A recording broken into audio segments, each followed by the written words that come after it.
My ex was better in bed than you'll ever be, she sneered during a fight. So I quietly packed my bags. She just sent me a panicked text.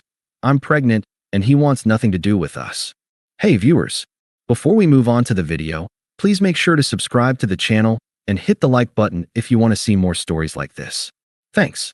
The smell of searing garlic and chili flakes should have been the scent of a good night. For me, it was the aroma of an apology. Chloe had been off all week, a storm cloud in human form. Her mood a low-pressure system I'd been cautiously navigating around. I thought a homemade puttanesca, her favorite, might be a peace offering. She came through the door with the force of a gust of wind, dropping her bag on the floor with a thud that was more punctuation than accident. Smells strong, she said, not looking at me as she headed for the wine. Puttanesca? I said, forcing a lightness into my voice I didn't feel. Your favorite, I guess. She poured a large glass of red, leaning against the counter. Her silence was a physical weight in the room. I kept stirring the sauce. Tough day. They're all tough days, Liam. You wouldn't get it. Your job is just numbers. Quiet. Mine is actual people with actual problems. The jab was precise and practiced. I let it slide. Well, I hope this helps. I booked us that table at the Oak for Saturday, too. 8:30. I turned, smiling, expecting a thaw. Instead, her face was a mask of cold irritation. Saturday, she said, her voice flat. I told you, Sarah's having her birthday thing on Saturday. A cold trickle of dread started in my chest. You mentioned it, but you didn't say it was for sure. I made the reservation days ago. It was the only one I could get. So cancel it. She took a long sip of wine. God, why is everything so difficult with you? You never listen. The unfairness of it was a spark on Tinder. I was listening, Chloe. I was trying to do something nice. You've been miserable for a week, and I'm trying to fix it. Maybe if you communicated what you actually wanted instead of expecting me to read your mind, things wouldn't be so difficult. Her eyes widened. I rarely pushed back. She placed her glass down on the counter with a sharp clink. Communicate? You want me to communicate? Fine. I'll communicate. You are so boring. Your life is a spreadsheet. Dinner reservations? A puttanesca? It's all so safe. So predictable. You're like a human beige wall. The words hit like slaps. I felt my face grow hot. I'm predictable. I'm sorry I'm not a chaotic mess, Chloe. I'm sorry I have a stable job that pays for this apartment and our vacations.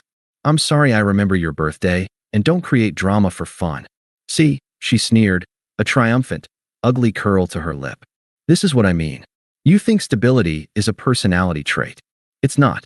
It's just a cushion you hide in. What do you want from me? I asked, my voice rising despite my best efforts. What, exactly, would make me less boring? She took a step forward, her eyes glittering with a malice I hadn't seen before. She had been saving this.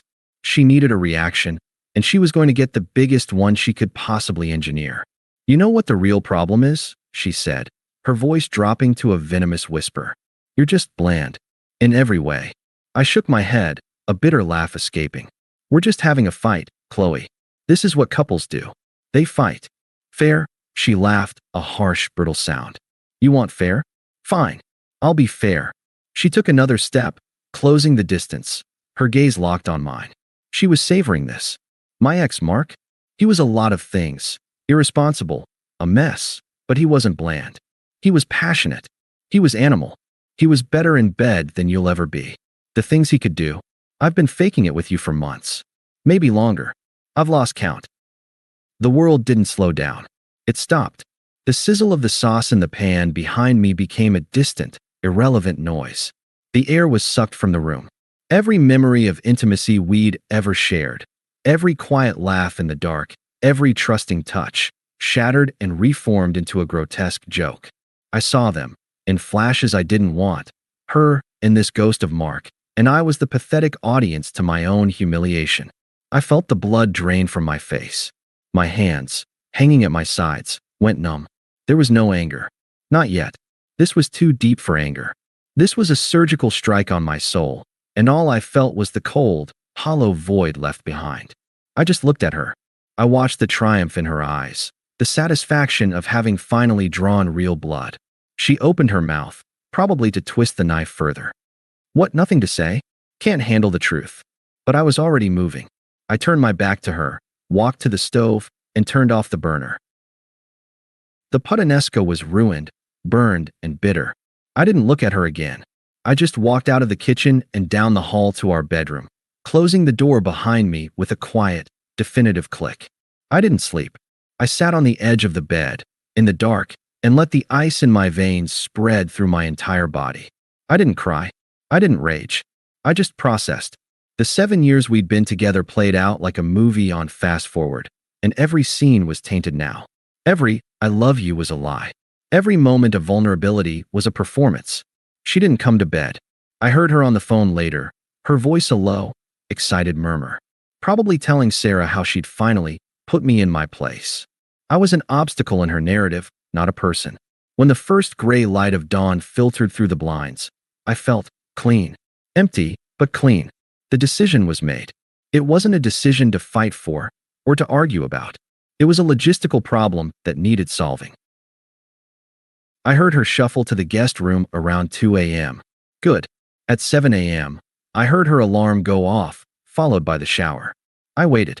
I moved through the apartment like a ghost, making a single cup of coffee. I needed to be sharp. She emerged from the bathroom, wrapped in a towel, her hair wet. She looked at me cautiously, the fury of last night replaced by a calculated wariness. "You're up early," she said, her tone neutral. "Lots to do," I said, my voice even. I took a sip of coffee. It was bitter, but I welcomed it. She hovered, expecting a conversation, an apology, a fight, anything. I gave her nothing. I just looked out the window at the waking city. "Look, about last night," she started, the beginning of a non-epiphany apology. "I'm sorry, but you made me." I turned and looked at her, and my gaze must have been as hollow as I felt, because she stopped mid-sentence. "We can talk later," I said. It wasn't a promise. It was a dismissal. A flicker of confusion, then annoyance, crossed her face. She shrugged. "Whatever. I'm going to be late." The moment the front door clicked shut, the spell was broken. I was no longer a ghost. I was a machine. I pulled my old duffel bag from the top of the closet and a single hardshell suitcase. I worked with a methodical efficiency that was its own form of therapy. I did not pack sentimentally. I packed for survival. Clothes, toiletries, passport, the folder with my important documents, my laptop and hard drives. I left the photos. I left the stupid, overpriced decorative vase she loved. I left the books we'd bought together. I left every gift she'd ever given me. The only personal item I took was a single, worn leather journal from my grandfather. It predated her. It was mine. In under an hour, my life with Chloe was reduced to one suitcase and a duffel bag. I loaded them into my car. I went back inside. The apartment was silent. The burned puttanesca pan was still on the stove. Her half-empty wine glass was on the counter. It looked like the scene of a crime. I took my key off my keyring. I placed it on the kitchen counter, right next to the wine glass. A final, silent period at the end of our sentence. I did not write a note. What was there to say?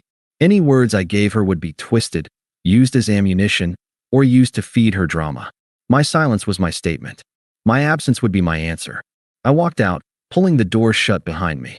I didn't look back. There was nothing in that space for me anymore. It was just a container for the memories of a man who no longer existed, a man she had systematically dismantled with one cruel, calculated blow. As I drove away, I didn't feel heartbreak. I felt a profound, staggering sense of relief. The walking on eggshells was over. The constant, low-grade anxiety of never being quite enough was gone. The cage door was open, and I was already flying, long before she even realized I was gone. The first week was a silence so profound it felt like a physical presence. I'd rented a small, furnished studio apartment on the other side of the city. It had white walls, a neutral sofa, and no history. It was perfect. The silence there was different from the tense quiet I'd endured with Chloe. This was a peaceful, empty canvas. I didn't rush to fill it. I let myself feel it all, but at a distance, like a scientist observing a fascinating, painful specimen. The betrayal, the humiliation, the sheer, breathtaking unfairness of it. I'd built a life with her, a shared fortress, and she had not just abandoned her post. She had detonated the foundations on her way out. I didn't fight the pain. I acknowledged it, sat with it, and then I got to work. I went to my job and buried myself in the clean, logical beauty of spreadsheets and projections. There was no emotion in a well-balanced equation, only truth. I started running, not from anything, but toward a version of myself that felt stronger, more solid. The burn in my lungs was a feeling I could control. I reconnected with a few old friends, the ones Chloe had always subtly dismissed as your boring college buddies. We drank beer and talked about nothing important, and it was the most meaningful conversation I'd had in years. I was healing. The wound was closing, leaving behind a scar that was tougher than the original skin. Chloe, however, was just beginning to fester. The first attempt came about 10 days after I'd left. I'd missed a work call and saw a voicemail notification from an unfamiliar number. A cold knot tightened in my stomach. I knew. I played it on speaker, my hands steady as I meal prepped chicken and broccoli. Seriously, Liam? You're just going to run away? That's so pathetic. You left your stupid, ancient journal on the shelf. And your good winter coat. I'm not your storage unit. Call me back. We need to talk about your stuff and the rent. Don't be a child. Her voice was sharp, entitled, laced with anger. There was no remorse, only annoyance that I had disrupted her narrative. I felt nothing. I deleted the voicemail and blocked the number. The journal and the coat were relics of a past life. I could buy a new coat. A week later, an email popped into my personal inbox. The subject line was, "We need to talk. Liam, I'm worried about you." This is a really immature way to handle a fight. Running away and blocking me? It's extreme. My therapist says that when people have a breakdown like this, it's often about unresolved issues from their childhood. I'm not angry. I'm concerned. We shared a life for 7 years. We at least deserve a conversation. You can't just ghost me like a bad Tinder date. It's beneath you. Please call me. Chloe, I read it twice.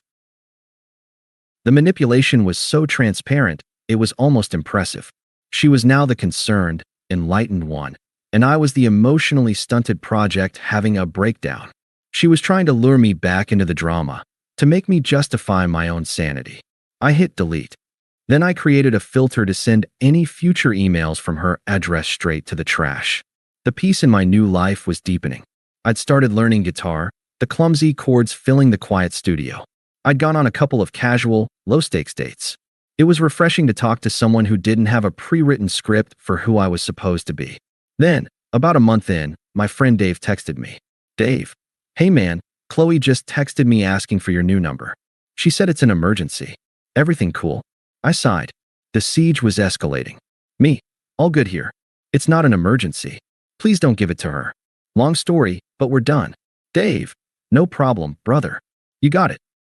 An hour later, a text came through from Dave's number, but the voice was hers. From Dave's phone, "Liam, it's Chloe. I know you're getting these. Mark and I hooked up after you left, but it was a mistake. He's already being a jerk, just like I knew he would be. He used me. Can we please just talk? I miss you. I miss us." I stared at the screen. He's already being a jerk. Not, "I'm sorry, but I told you so." An admission that she'd run straight to the very person she'd used to eviscerate me, and it had blown up in her face. The irony was so thick I could taste it. She wasn't sorry for her cruelty. She was sorry her gamble had failed. I didn't reply to the text. I simply texted Dave back. "Me, she's using your phone now. Can you block my number in your settings for a few days? Sorry for the hassle." Dave, geez. "Yeah, no problem. Stay strong, man." I put my phone down. The initial cold shock had given way to a steady, unwavering calm. She was unraveling. And I was just beginning to weave a new tapestry. 3 months to the day after I'd walked out, I was on a date. Her name was Anna, a graphic designer I'd met at a bookstore. She had a quiet laugh and didn't feel the need to fill every silence with noise. We were at a quiet tapas bar, sharing patatas bravas and talking about the best cities we'd ever visited. My phone, face down on the table, buzzed once. Then again, and again, a rapid-fire sequence of vibrations. Anna raised an eyebrow. "Someone's popular." "Sorry," I said, flipping it over to silence it. A string of notifications from an unknown number lit up the screen. Not calls. Texts. A lot of them. A cold certainty settled over me. I knew who it was. "Everything okay?" Anna asked, her tone gently concerned. I made a decision. I wouldn't let Chloe poison this, too. I wouldn't give her that power. "It's nothing urgent," I said, and I meant it. I turned the phone off completely and slipped it into my pocket. Just spam. Please, tell me about Lisbon. The evening was lovely. I walked Anna to her car, and we made plans to see each other again that weekend. I felt a genuine, unforced happiness. When I got back to my studio, it was late. I poured a glass of water, and only then, in the peace of my own space, did I turn my phone back on. The texts loaded. There were 7 of them. The previews told the story, a journey from pleading to panic. Unknown number, 9:42 p.m. Liam. I don't know if this is still your number. Unknown number, 9:43 p.m. I'm so sorry for everything I said. It was horrible, and I didn't mean it. I was just angry and stupid. Unknown number, 9:45 p.m. You were the best thing in my life. The only real thing. I see that now. Unknown number, 9:48 p.m. Mark is a monster. He's gone. He completely abandoned me. Unknown number, 9:50 p.m. The thing is, I'm pregnant. The words on the screen didn't feel real. They felt like a plot twist from a bad movie. I sat down, my mind perfectly, eerily clear. Unknown number, 9:52 p.m. He found out, and he blocked my number. He changed his locks. He told me to never contact him again. Unknown number, 9:55 p.m. I'm all alone, and I'm so scared. You were always so strong and kind. You knew how to handle things. Please, I have no one else to call. I read the final text 3 times. The irony was so absolute, so brutally poetic, that it circled back from tragedy to farce. You were always so strong and kind. The very qualities she had mocked as boring and predictable were now the lifeline she was clutching at in her desperation. The exciting, animal passion of Mark had resulted in this: abandonment, terror, and a profound, isolating consequence. I felt no anger, no schadenfreude, not even a flicker of the old pain. Looking at those panicked words, I felt only a profound, clinical pity. It was the same feeling I might have for a character in a documentary about poor life choices. It was detached, academic. She had chosen her storm. She had glorified the lightning, and now she was shocked to be drowning in the flood. I didn't type a response. I didn't ask how far along she was. I didn't offer advice. I didn't say, I'm sorry to hear that. I simply selected the string of messages and tapped delete. Then I blocked the new number. I finished my water, washed the glass, and got ready for bed. As I lay in the dark, the only thought that crossed my mind was a calm, final assessment. Her crisis was real. Her fear was palpable. But it was not, and would never again be, my problem. The gym parking lot was my sanctuary at 6 a.m. The world was quiet, the air was cool, and the only sound was the crunch of my shoes on gravel. It was a time for me, a ritual of self-possession, which is why seeing her leaning against my car felt like a violation. Chloe.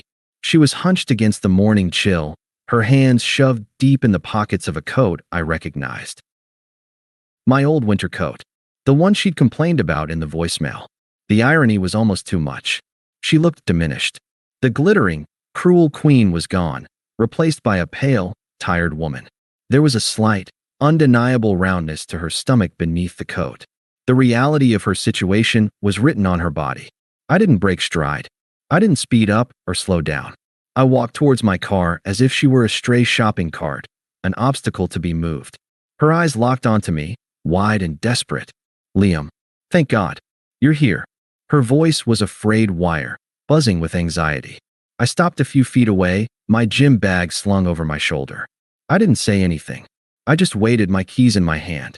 You got my texts? She asked, her words tumbling out in a rush. I didn't know what else to do.